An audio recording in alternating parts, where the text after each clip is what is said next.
Last class में हम कर रहे थे, क्वेश्चंस किया था हमने और हाइब्रिडाइजेशन सीखा था और उसके ऊपर क्वेश्चंस भी किया था, फिर इंडक्टिव इफेक्ट देखा था हमने। आज हम देखेंगे, पहले भी हमने किया हुआ है ऑलरेडी, हाइपर कॉन्जुगेशन।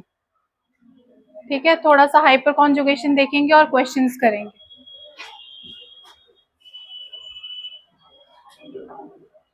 गेट क्यों खुला हुआ पीछे? पढ़ के आए हो सभी? पढ़ के आए हो? क्या पढ़ के आए हो? क्या पढ़ाया था मैंने?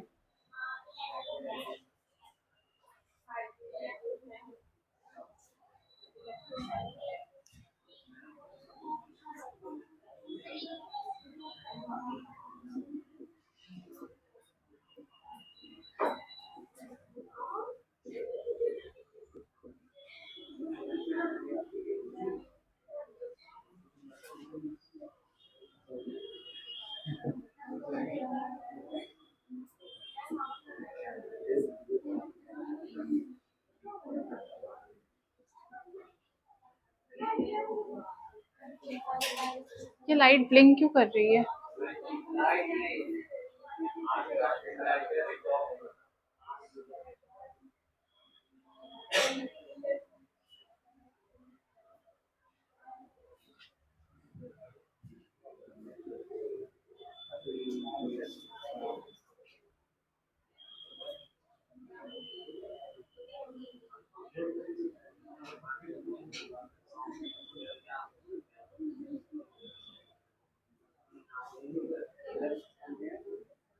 उनको बोल के आना जो बैठे हुए वहां पे, लाइट ब्लिंक कर रही है।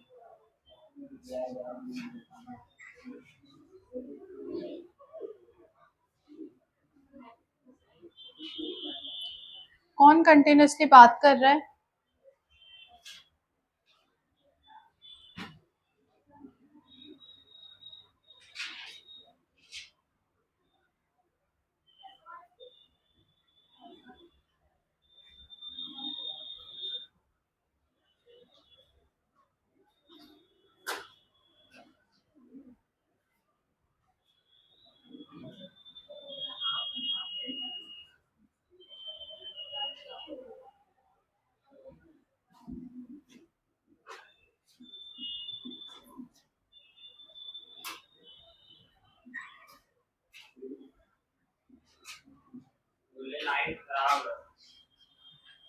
सुबह से ही हो रहा है ऐसा?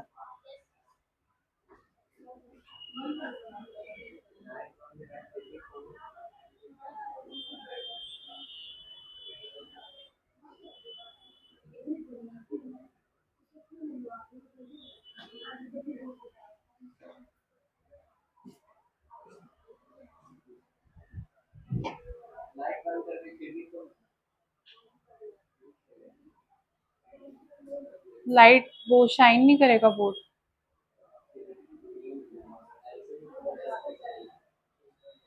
कर दो, इसको बंद कर दो।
लास्ट बेंच यहाँ बुलाऊंगी अगली बार।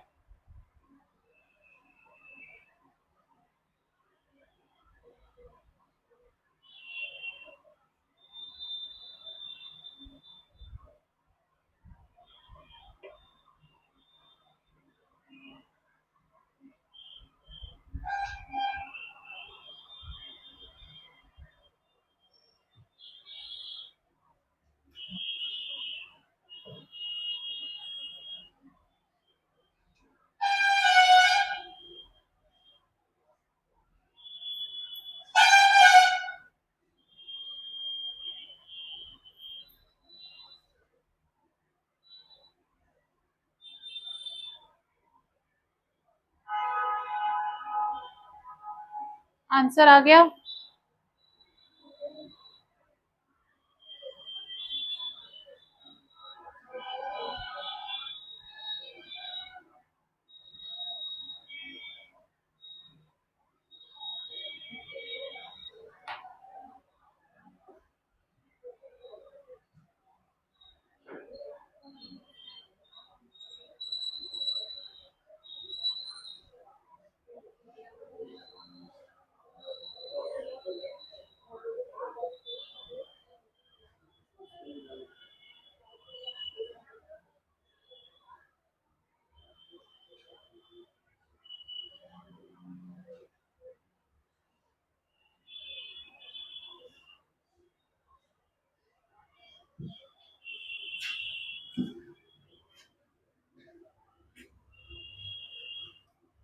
इस वाले की हो जाएगी sp, इस वाले का sp2। तो ये sp है, that means this will be linear.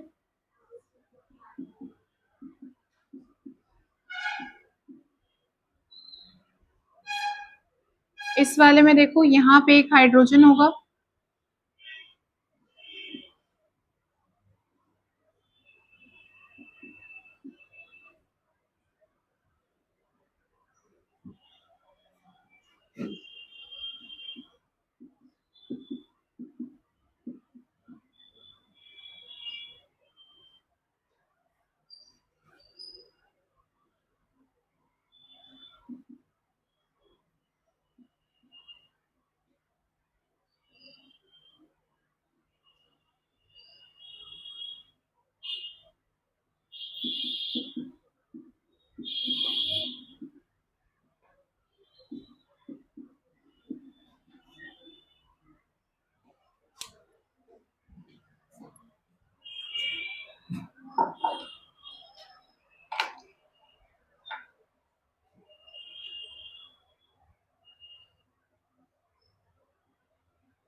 Last bench.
अब देखो कल हमने हाइब्रिडाइजेशन पढ़ी थी, जितनी भी हमने 3-4 हाइब्रिडाइजेशन पढ़ी थी उसमें हम ये देखेंगे कि जो बॉन्ड बन रहे थे उनके बीच का एंगल कितना बाइसेक्ट होगा।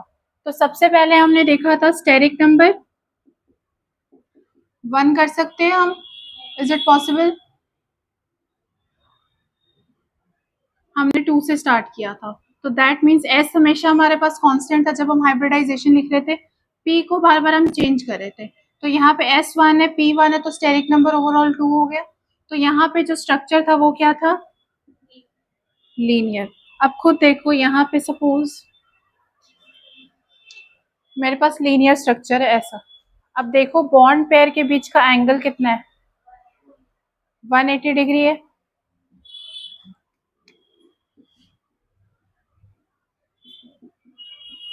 एग्जाम्पल में लिख सकते हो कार्बन डाइऑक्साइड, दूसरा कोई भी एल्कीन या एल्काइन, सॉरी समझ में आ गया ये वाला। नेक्स्ट देखो, स्टेरिक नंबर 3, हाइब्रिडाइजेशन क्या हो जाएगी, sp2, shape will be trigonal planar. अब देखो यहाँ पे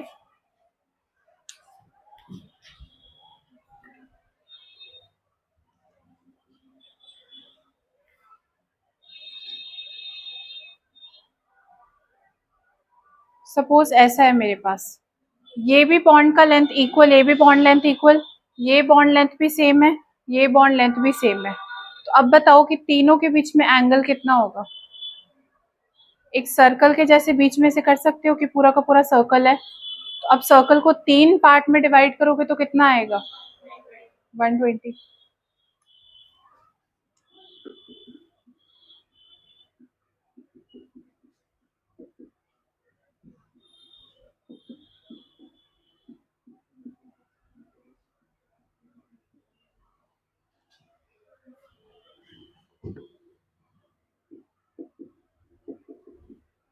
इसकी हाइब्रिडाइजेशन क्या होगी,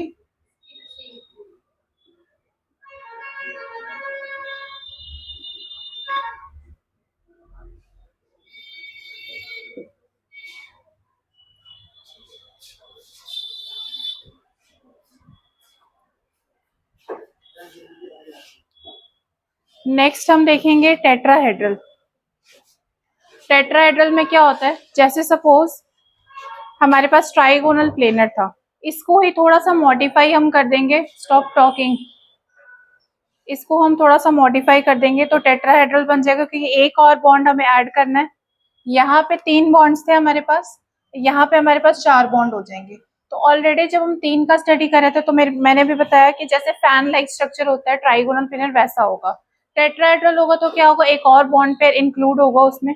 तो थोड़ा सा इसको इंक्लूड करने के लिए ये जो 120 डिग्री है इसको कहीं ना कहीं एडजस्ट करना पड़ेगा। तो इसका जो एंगल होगा 3D में आता है, वैसे थोड़ा इमेजिन करके देख लो। मतलब एक जो बॉन्ड है वो बाहर है, एक अंदर है, और 2 जो बॉन्ड है ये ऊपर वाला और ये वाला, दोनों ये बॉन्ड ये प्लेन के ऊपर है। सपोज यहाँ पे मैं बोर्ड के ऊपर रख रही हूँ, ठीक है, एक जो बॉन्ड हुआ ये वाला ऊपर हो गया इस प्लेन के ऊपर, ये वाला कार्बन हाइड्रोजन का बॉन्ड जो है वो ये वाला भी प्लेन के ऊपर हो गया। बाकी 2 जो बॉन्ड्स है वो एडजस्ट हुए हैं यहाँ पे। यहाँ पे हमारे पास 3 बॉन्ड थे, ठीक है, ये दोनों बॉन्ड, सपोज ये दोनों बॉन्ड जो प्लेन पे थे ये प्लेन के प्लेन पे ही रह गए। हमें एक और बॉन्ड इंक्लूड करना था जब हम यहाँ पे हाइब्रिडाइजेशन में 4 पे गए। तो जब इंक्लूड करना था तो हमने इसकी स्पेस, मतलब ये जो 120 डिग्री यहाँ पे बाइसेक्ट कर रहा है, इस वाले को थोड़ा सा वो करा, एडजस्ट करा, तो वैसे ही एक आउट हो गया और एक बॉन्ड इनसाइड द प्लेन हो गया। तो कहने का ये मतलब है कि इसका जो एंगल बाइसेक्टेड होगा वो इस वाले से थोड़ा सा कम होगा कंपैरेटिवली।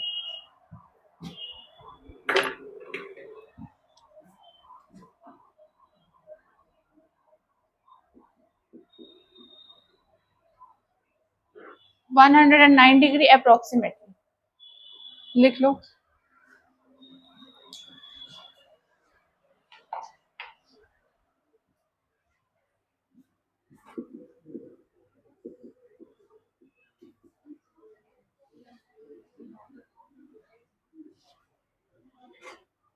इसकी एग्जाम्पल के लिए स्पेस छोड़ देना, हम ड्रॉ करेंगे।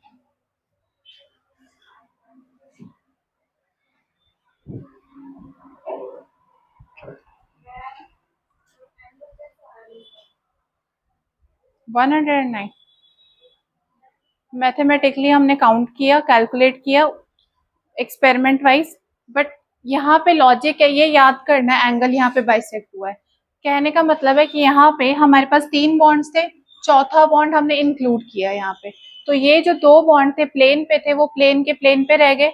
तीसरा बॉन्ड था और हमने एक और ऐड करना था। सपोज कोई है जो पीजी में रहता है, उसका रूम में 3 बेड लगे हुए हैं, तो 3 बेड लगे हुए उसमें एक और कोई है उसको ऐड होना है। तो 2 जो जने वो जैसे सो रहे थे वैसे के वैसे सेम सेम बेड पे सोएंगे। जो एक और सिंगल बेड है उसके ऊपर तीसरे और फोर्थ पर्सन को एडजस्ट करना है।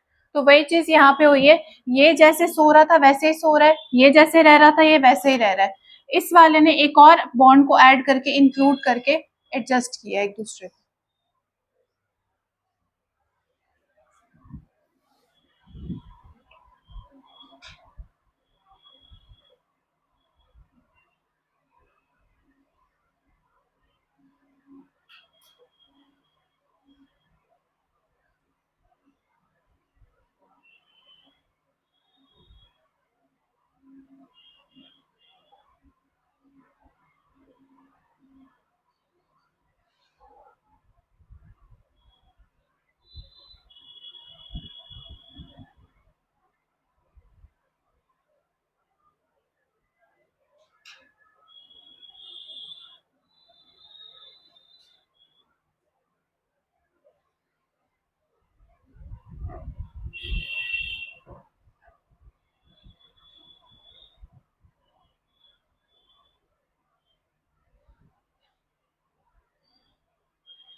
हो गया।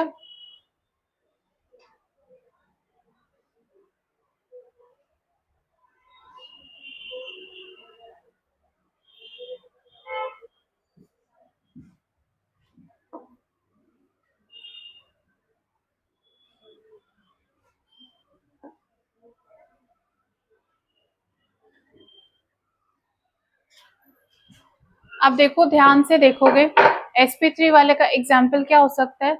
मीथेन मॉलिक्यूल सबसे सिंपल जो है हमारे पास। अब देखो, यहाँ पे ये सारे के सारे प्लेन के ऊपर थे, तो सिंपल मैंने लाइन लाइन दिखा करके तुम्हें पता लग गया कि ये जो है ये इस प्लेन के ऊपर है सिंपली। अब ये वाला मैं कह रही हूँ आउट ऑफ द प्लेन जा रहा है, तो उसको अगर बोर्ड पे शो करना पड़ेगा तो कैसे करेंगे? सपोज मेरे पास ये रफ स्ट्रक्चर है मीथेन का। अब मुझे पता चल गया इसका जो स्टेरिक नंबर है कितना होगा, 4। Based on the steric number इसकी शेप हो जाएगी tetrahedral. Based on the tetrahedral shape और ज्योमेट्री वी कैन कंक्लूड कि इसका एंगल जो होगा वो 109 डिग्री होगा। दूसरी बात, अब इसको मुझे प्लेन के ऊपर करना है रिप्रेजेंट, तो क्या करेंगे, दो जो बॉन्ड्स है इसके प्लेन के ऊपर, उसको प्लेन के ऊपर ही रहने देंगे जैसे हमने यहाँ पे ड्रॉ किया था। अब जो बॉन्ड तुम्हारा आउट ऑफ द प्लेन आ रहा है, मतलब प्लेन के बाहर की तरफ आ रहा है, उस वाले को हम ऐसे डार्क में शो करेंगे, इस वाले को कहते हैं सॉलिड।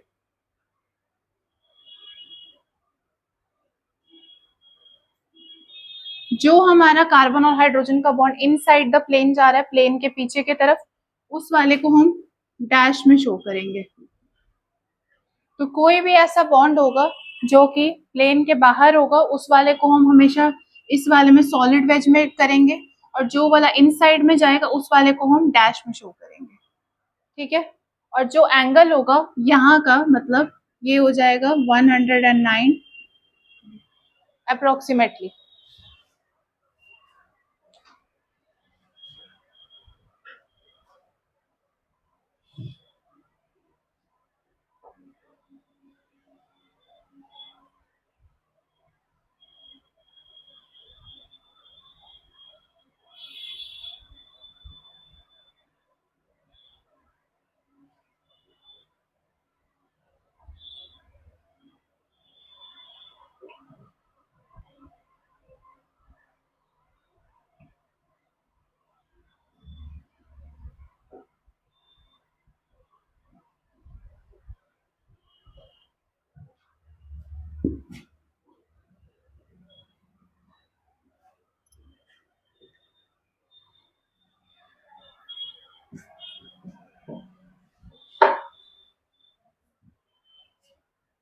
अब नेक्स्ट देखो, सपोज फॉर एग्जाम्पल,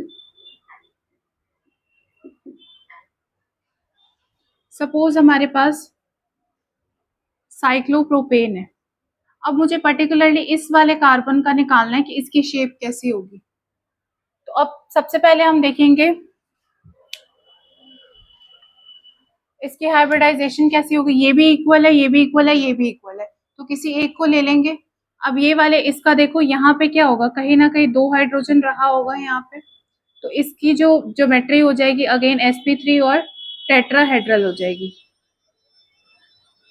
अब देखो ये वाला जो बॉन्ड है वो इसके साथ अटैच्ड है, दैट मीन्स ये प्लेन पे होगा, और ये वाला जो बॉन्ड है वो किसी और के साथ अटैच्ड है, कार्बन कार्बन का बॉन्ड, तो दैट मीन्स ये भी प्लेन के ऊपर होगा। ये अभी रफ स्ट्रक्चर है, अगर मैं रियल में इसको 3D में शो करना चाहती हूँ तो कैसे शो कर सकते हैं? सिर्फ मैं अभी इस वाले कार्बन की बात कर रही हूँ।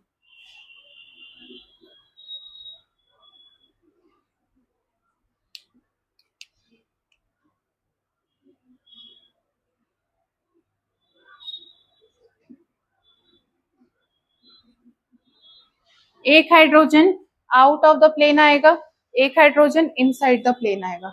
ये हमने सिर्फ इस वाले की ड्रॉ की, चाहोगे तो और की भी ड्रॉ कर सकती हूँ। इस वाले में भी क्या होगा?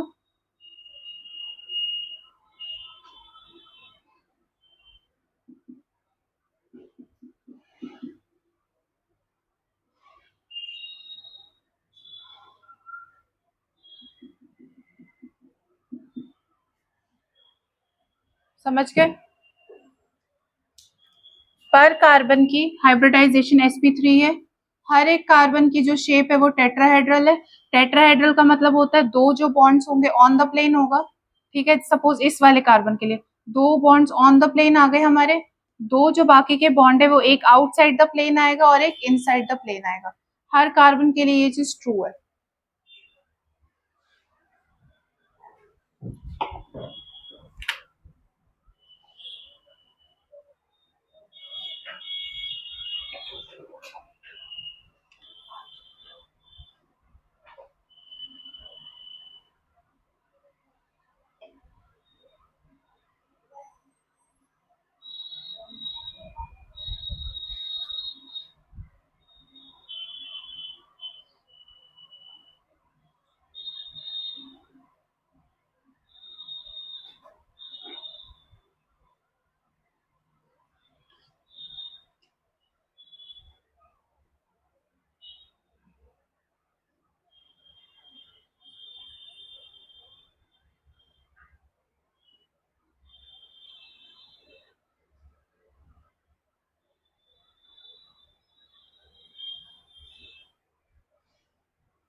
अब सपोज इस वाला जिस कार्बन को मैंने स्टार किया, इस वाले की शेप बना सकते हो? इस वाले को 3D में दिखा सकते हो?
हो गया?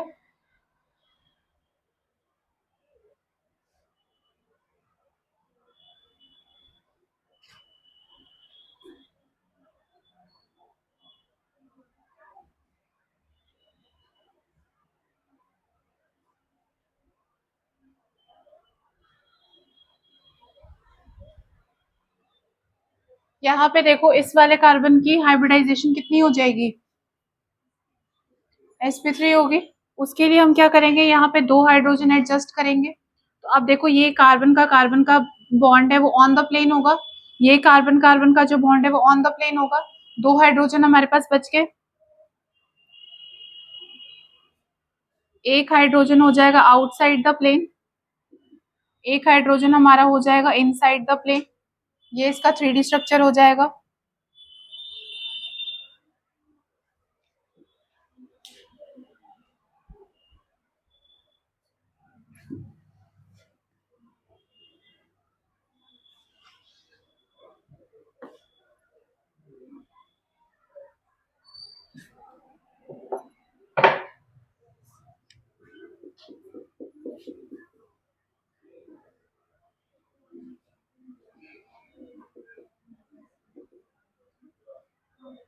इधर आ जाओ, कोई बात नहीं, कल से मैं देख रही हूँ, जल्दी से आ जाओ।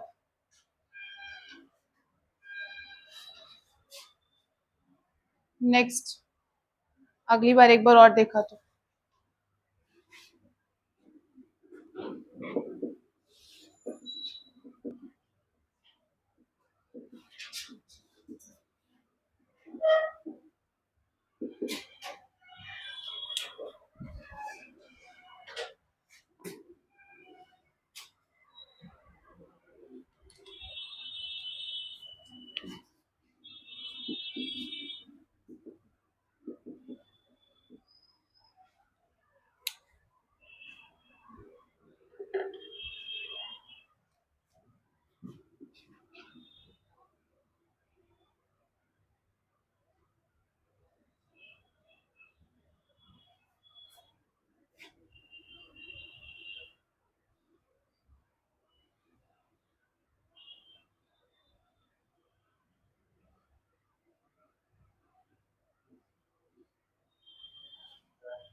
बनाओ एक बार स्ट्रक्चर से वाला।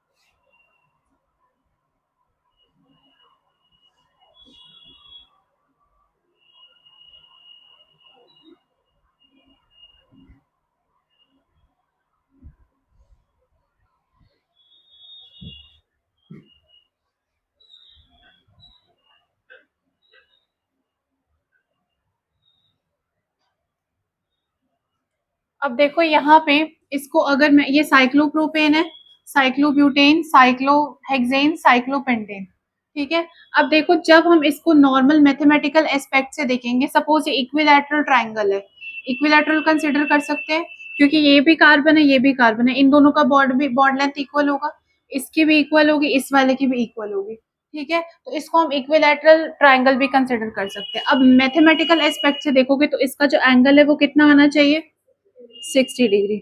अब यहाँ पे देखो, यहाँ पे कितना आना चाहिए, इसको स्क्वायर कंसिडर कर सकते हैं, यहाँ पे आएगा 120 डिग्री, 120 आएगा ना, यहाँ पे शायद आएगा 108 डिग्री आएगा, ठीक है। मैथ्स में पॉलीगन्स में पढ़ते हो, इस वाले में हेक्सेन में ये आता है और ये वाले में ये आता है। अब देखो ये मैथमेटिकल एस्पेक्ट है हमारा। अभी हमने जो हाइब्रिडाइजेशन की, अब उसके केमिस्ट्री के एस्पेक्ट से देखते हैं। अब देखो अगर सपोज यहाँ पे 60 डिग्री है,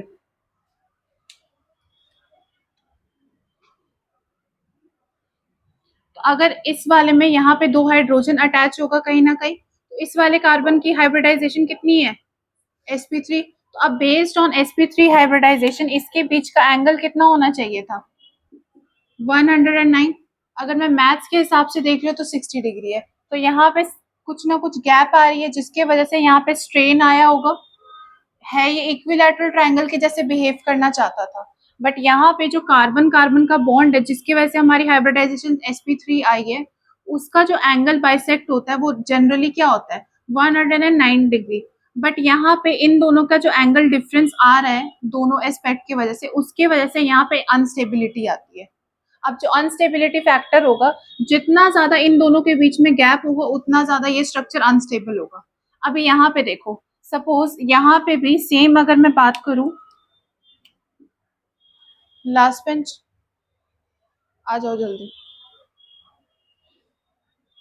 नेक्स्ट योर चांस।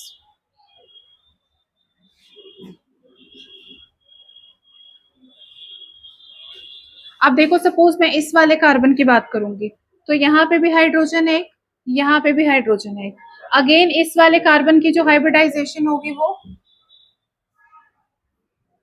sp3 हो जाएगी और इसका एंगल कितना हो जाएगा 109 डिग्री। अगेन अगर सपोज मैं इस वाले कार्बन की बात करूंगी फिर से इसके पास दो एच आएंगे, इसकी भी sp3 हो जाएगी और इस वाले का एंगल क्या हो जाएगा 109, इस वाले का भी हो जाएगा sp3 हाइब्रिडाइज और 109। अब मुझे कैसे पता चलेगा कौन सा सबसे ज्यादा अनस्टेबल है? अब देखो यहाँ पे निकालो 109 माइनस 60 डिग्री कितना हो जाएगा 49। यहाँ पे देखो डिफरेंस कितना आ जाएगा 19 डिग्री का।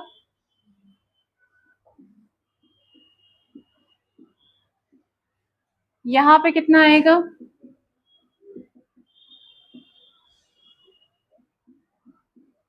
11 डिग्री। यहाँ पे अप्रोक्सीमेटली, अब खुद देख लो कौन सा ज्यादा स्टेबल होगा। इस वाले में एंगल जो टॉर्शनल गैप है, जो स्ट्रेन है वो सबसे कम है, इसलिए ये ज्यादा स्टेबल हो जाएगा। उसके बाद इस वाले का गैप है, फिर ये हो जाएगा, उसके बाद इस वाले का, सबसे लास्ट में ये वाला हो जाएगा। तो जब साइक्लिक स्ट्रक्चर होता है तो उस वाले में एंगल स्ट्रेन आ जाता है, बिकॉज मैथमेटिकल एस्पेक्ट के अकॉर्डिंग इसका एंगल 60 आना चाहिए था, बट ड्यू टू ये एक कंपाउंड है जिसका कुछ हाइब्रिडाइजेशन आएगा जिस हिसाब से ये बॉन्डेड है, तो हाइब्रिडाइजेशन की वजह से इसका एंगल आएगा 109 और गैप इतनी आ जाए।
कल टेस्ट भी है तुम लोगों का, प्रिपेयर्ड हो?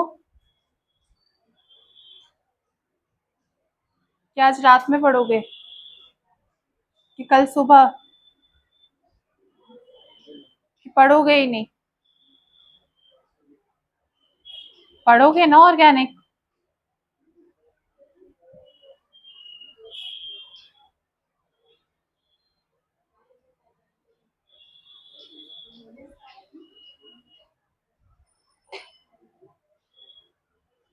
हो गया सबका?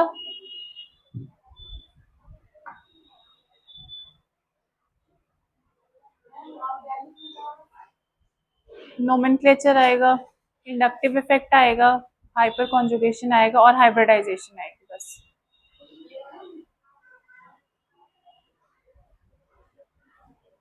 अभी इसके बाद हाइपर कॉन्जुगेशन पे क्वेश्चंस करेंगे 2-3।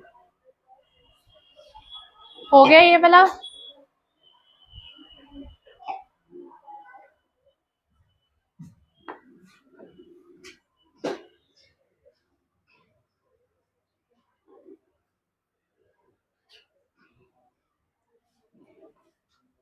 हाइपर कॉन्जुगेशन याद है किसी को?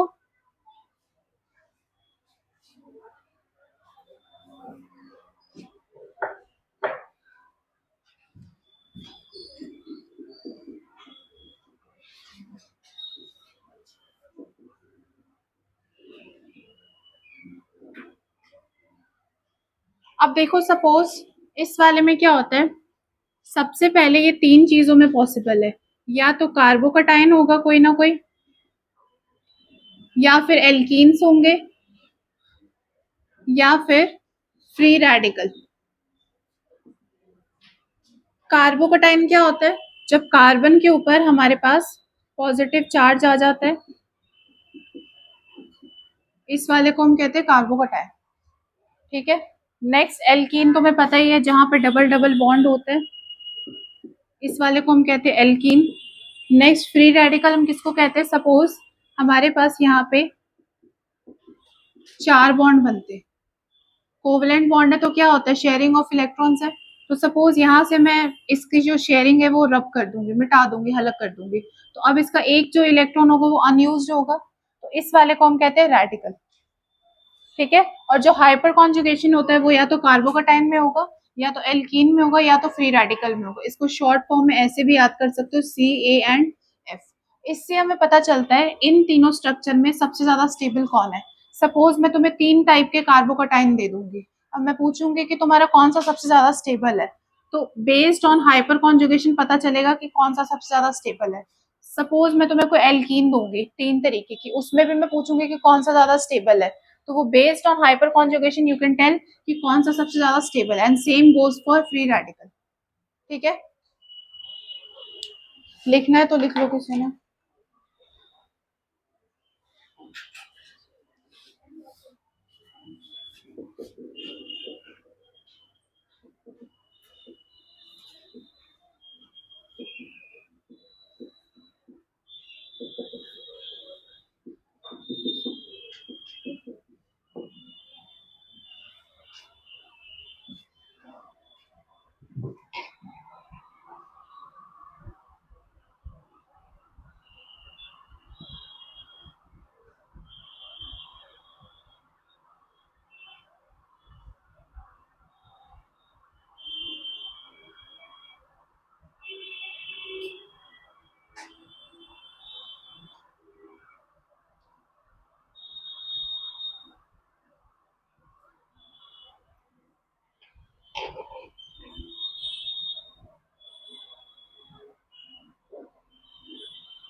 ये टॉपिक है क्वेश्चन में, ठीक है, पढ़ के आना ये वाला।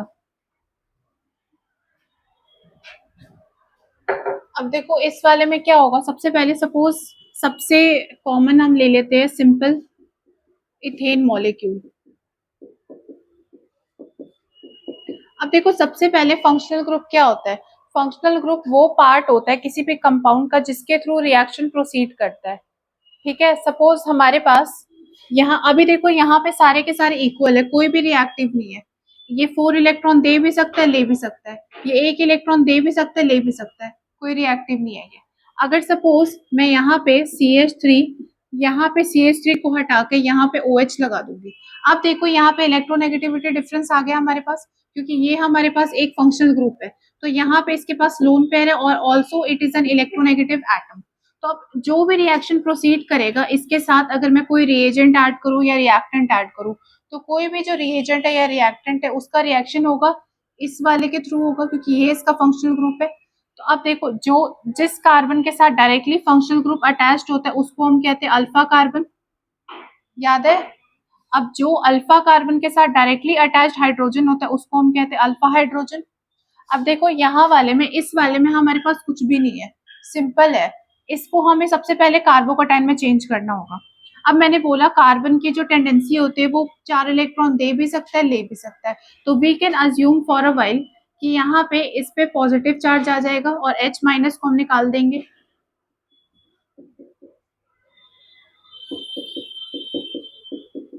ऐसा कार्बोकेटाइन बन सकता है यहाँ पे। अब देखो मैंने क्या बोला था जब हमने इसका स्ट्रक्चर बनाया था, ऑर्बिटल डायग्राम बनाया था, उसमें क्या था, इसका p ऑर्बिटल और इसका p ऑर्बिटल का आपस में ओवरलैप हो रहा है जिसकी वजह से यहाँ पे सिग्मा बॉन्ड आ रहा है। इसका p ऑर्बिटल इसका s ऑर्बिटल आपस में ओवरलैप कर रहा है जिसकी वजह से यहाँ पे बॉन्ड बन रहा है। अगेन यहाँ पे भी p orbital s p s p s p s, but यहाँ पे एक हाइड्रोजन का रिमूवल की वजह से यहाँ पे एक p ऑर्बिटल एम्प्टी है। अभी पहले जो p ऑर्बिटल था वो इस वाले हाइड्रोजन के साथ बॉन्डेड था, बट जब मैंने इसका हाइड्रोजन एक रिमूव कर दिया तो इसका एक अभी p ऑर्बिटल एम्प्टी हो गया, जिसको कि हम ऐसे ड्रॉ कर सकते हैं। समझ में आ रहा है? पहले क्या था हमारे पास, इसका p आपस में ओवरलैप कर रहा था, वो यहाँ पे भी है। इसका p और s था, इसका p s p s p s p s p s, ठीक है। अब यहाँ पे हमने जब एक हाइड्रोजन का रिमूवल किया, इसको कार्बोकेटाइन में चेंज कर दिया, तो अब इसका जो एक p ऑर्बिटल था जिसका s के साथ हाइड्रोजन के s के साथ बॉन्ड था वो टूट गया, क्योंकि हाइड्रोजन रिमूव कर दिए तो उसका जो s ऑर्बिटल है वो भी निकल गया। तो अब ये जो p ऑर्बिटल है ये खाली पड़ा हुआ है, हाँ, कोई यूज का नहीं है, इसके पास इलेक्ट्रॉन की डिफिशियंसी है, क्योंकि यहाँ पे पॉजिटिव चार्ज है और यहाँ पे जो ऑर्बिटल है जिसके पास इलेक्ट्रॉन की शेयरिंग हो रही थी वो चला गया है, तो ये एम्प्टी हो गया। समझ रहे हो? अब देखो यहाँ पे जब पॉजिटिव चार्ज आया, इस रिएक्शन इस कंपाउंड में कुछ चेंज आया, तो दैट मीन्स इसको हम फंक्शनल ग्रुप कंसिडर कर सकते हैं। अब अगर सपोज मुझे कोई रिएक्शन करवाना होगा, जैसे हमने इलेक्ट्रोमेरिक में कंसिडर किया था, सपोज इसका रिएक्शन मैं करवाती हूँ Cn माइनस के साथ, तो अब जो रिएक्शन Cn माइनस इसके साथ रिएक्ट करेगा तो वो किस पॉइंट पे करेगा, इस वाले पे करेगा या इस वाले पे करेगा, इस वाले पे करेगा। दैट मीन्स इस पूरे स्ट्रक्चर का जो फंक्शनल ग्रुप है वो ये है, क्योंकि रिएक्शन जो होगा वो यहाँ से प्रोसीड कर रहा है, तो इसके वजह से अब ये फंक्शनल ग्रुप हो गया, तो इसके साथ वाला जो कार्बन होगा वो क्या हो जाएगा, अल्फा कार्बन हो जाएगा। अल्फा कार्बन के साथ जो डायरेक्टली अटैच हाइड्रोजन है वो क्या हो जाएगा, अल्फा हाइड्रोजन हो जाएगा। अब ये अल्फा हाइड्रोजन है तो ये भी अल्फा हाइड्रोजन होगा, ये अल्फा हाइड्रोजन है तो ये भी अल्फा हाइड्रोजन होगा, क्योंकि ये भी इस कार्बन के साथ अटैच्ड है। समझ गए इतनी बात? अब देखो नेक्स्ट इसमें क्या होता है, interaction of MTP orbital with alpha H.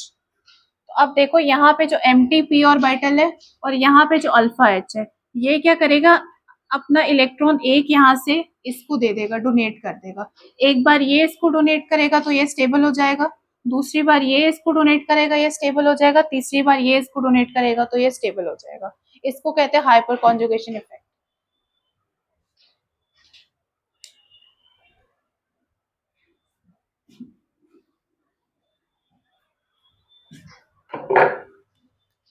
Suppose इसका मुझे हाइपर कॉन्जुगेटिंग स्ट्रक्चर लिखना है,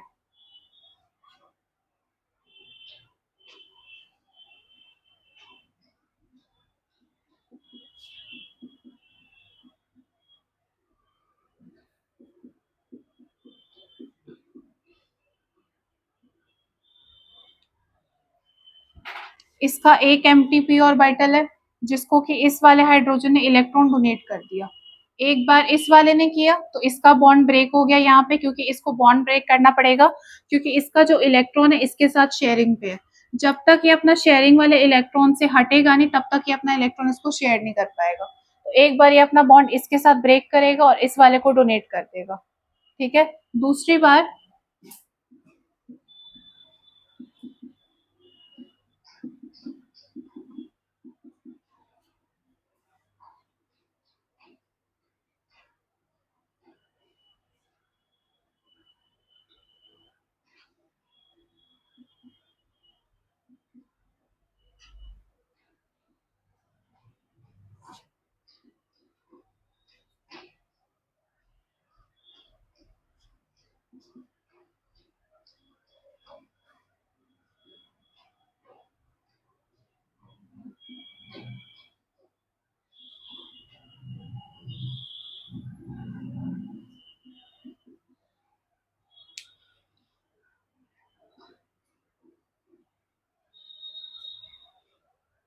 3 स्ट्रक्चर्स बनेंगे इसके, क्योंकि total number of alpha hydrogen कितने हैं यहाँ पे 3।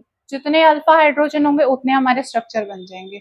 आगे हम इतना लेंदी नहीं करना, हमें बेसिकली हाइपर कॉन्जुगेशन में सिर्फ ये मतलब है कि हमारे total number of alpha hydrogen कितने हैं। अगर 3 है तो वो ज्यादा स्टेबल है। अगर किसी स्ट्रक्चर में 2 अल्फा हाइड्रोजन है, सपोज मेरे पास 2 स्ट्रक्चर है, एक में 2 अल्फा हाइड्रोजन है, एक में 3 अल्फा हाइड्रोजन है। अब मैं पूछूंगी इन दोनों में से स्टेबल कौन सा है, तो जिसके पास ज्यादा अल्फा हाइड्रोजन हो जाएगा वो वाला स्टेबल हो जाएगा। तो that means you will right be is more stable than a. बस यही करना है। ये बस तुम्हारे समझने के लिए, क्वेश्चन किस बेसिस पे आएगा, क्वेश्चन पे बस तुम्हें अल्फा हाइड्रोजन कैलकुलेट करना पड़ेगा, जिसका अल्फा हाइड्रोजन ज्यादा होगा वो ज्यादा स्टेबल होगा। बस ये करना है। यहाँ पे देखो क्या हुआ, एमटीपी ऑर्बिटल था और अल्फा हाइड्रोजन था। एक बार इस वाले अल्फा हाइड्रोजन ने इस वाले को इलेक्ट्रॉन दिया, दूसरी बार में इस वाले ने दिया, तीसरी बार में इस वाले ने दिया। बस यही करना है।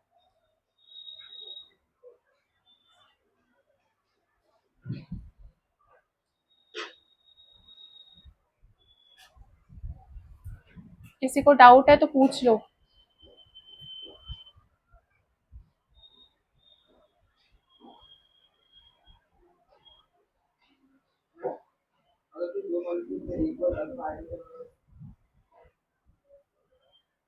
वैसे ऐसा होता तो नहीं है, पर होगा तो इक्वल स्टेबिलिटी होगा फिर।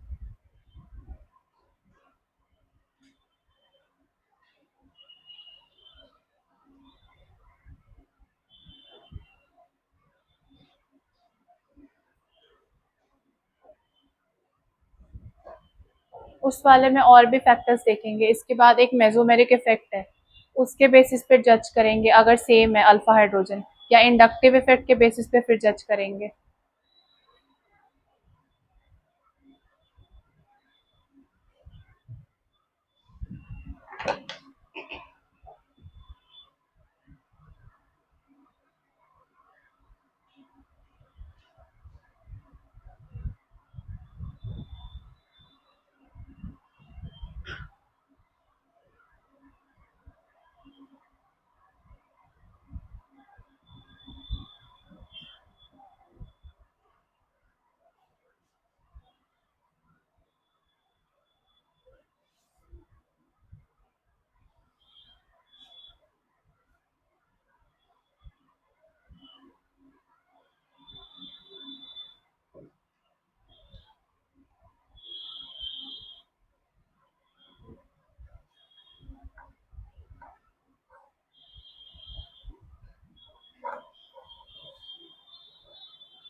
यहाँ पे देखो, ये हमारा हो गया फंक्शनल ग्रुप, इस वाले में भी ये है, इस वाले में भी ये है।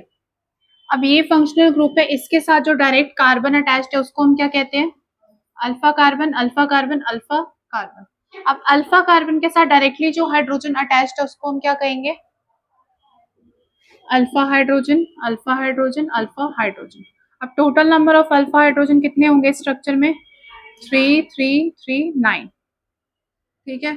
सेकेंड वाले में देखो, इस वाले के साथ डायरेक्टली अटैच्ड ये वाला कार्बन है, ये अल्फा कार्बन, ये अल्फा कार्बन। तो अब कार्बन के साथ डायरेक्टली अटैच्ड जो हाइड्रोजन है इसको हम क्या कहेंगे, अल्फा हाइड्रोजन, अल्फा हाइड्रोजन। इस वाले को हम अल्फा हाइड्रोजन नहीं कहेंगे क्योंकि वो कार्बन के साथ डायरेक्टली अटैच नहीं है। यहाँ पे कितने हो जाएंगे अल्फा हाइड्रोजन? 6।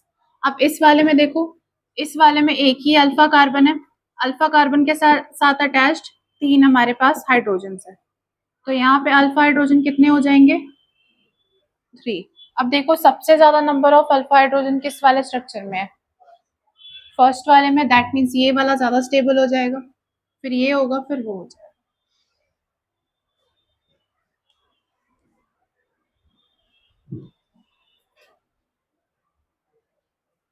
ये प्रैक्टिस करना, ये क्वेश्चंस दिए है मैंने इस टाइप के, एनसीईआरटी में भी क्वेश्चंस दिए हुए हैं।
हो गया?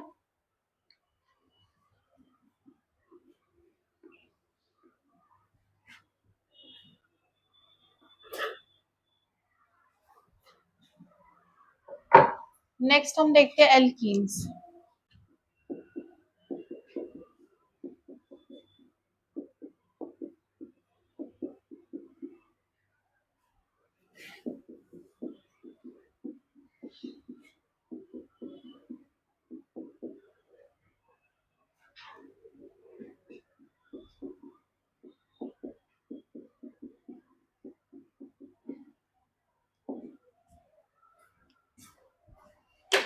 अब यहाँ पे देखो, सपोज कोई रिएक्शन होगा, तो सबसे पहले हम क्या करते थे, यहाँ पे डबल बॉन्ड है तो इसको ब्रेक कर देंगे, एक को पॉजिटिव एक को माइनस। तो अब कोई भी रिएक्शन प्रोसीड करेगा तो वो इस वाले जोन पे करेगा, तो दैट मीन्स कि ये वाला जो पार्ट हो गया इस वाले स्ट्रक्चर का फंक्शनल ग्रुप हो गया। अगेन यहाँ पे ये वाला पार्ट हो गया इसका फंक्शनल ग्रुप हो गया, ये वाला पार्ट इसका फंक्शनल ग्रुप हो गया। अब देखो ये फंक्शनल ग्रुप है, इसके साथ डायरेक्टली जो अटैच्ड कार्बन है इसको कहेंगे अल्फा कार्बन, ये भी हो गया alpha carbon alpha carbon alpha carbon. अब देखो अल्फा कार्बन के साथ डायरेक्टली जो अटैच्ड है हाइड्रोजन हो गया alpha hydrogen alpha hydrogen alpha hydrogen alpha hydrogen. अब यहाँ पे देखो total number of alpha hydrogen कितने आएंगे? 12, 3 into 4।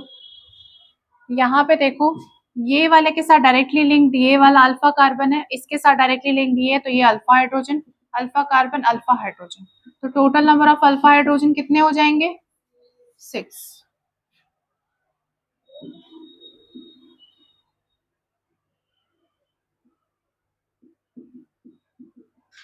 9। ठीक है, एक और ऐड कर दिया इसमें। इस वाले में कितने हो जाएंगे?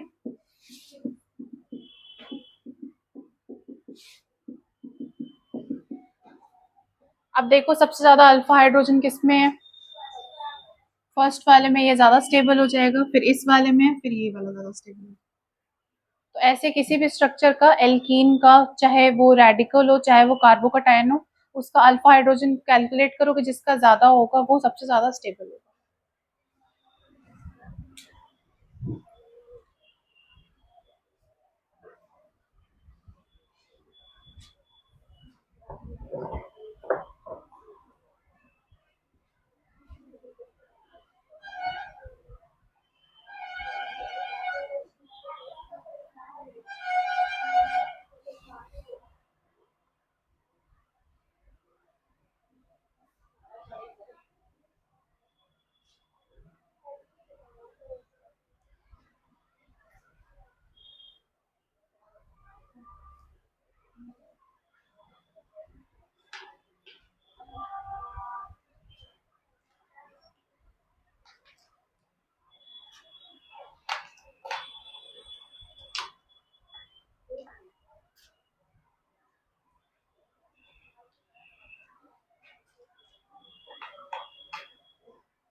कैमरा ऑफ कर दो।